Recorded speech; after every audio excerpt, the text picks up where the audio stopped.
дар Австрия озмуни фуруғи субҳидонаи китобаст гузаронида мешавад. Сафорати ҷумҳурии Тоҷикистон дар ҷумҳурии Австрия шаҳрвандони Тоҷикистонро, ки дар ин кишвар зиндагӣ ва фаъолият мекунанд, барои иштирок дар озмуни ҷумҳуриявии фуруғи субҳидонаи китобаст даъват намудааст. тавре Сафорати Тоҷикистон дар Австрия хабар дод, дар озмуни ҷумҳуриявии фуруғи субҳидонаи китобаст ҳамаи шаҳрвандони Тоҷикистон, ки дар ин хориҷи мамлакат зиндагӣ мекунанд, ҳамчунин тоҷикони бурунмарзӣ, новобаста аз шаҳрвандии кадом давлат буданд, метавонанд иштирок намоянд.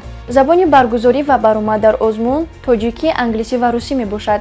барои иштирок дар озмун шахсони хоҳишманд метавонанд ҳуҷҷати тасдиқкунандаи шахсият, расм ва ҷуздони номгӯи асарҳои хондашуда ва ғазалу дигар навъҳои шеърӣ аз худкардаи худро бо забонҳои тоҷикӣ, англисӣ ва русӣ тавассути суроғаи электронии Сафорати Ҷумҳурии Тоҷикистон дар Австрия info@tajikembassy.aid ва то 1 июли соли 2025 ирсол намоянд.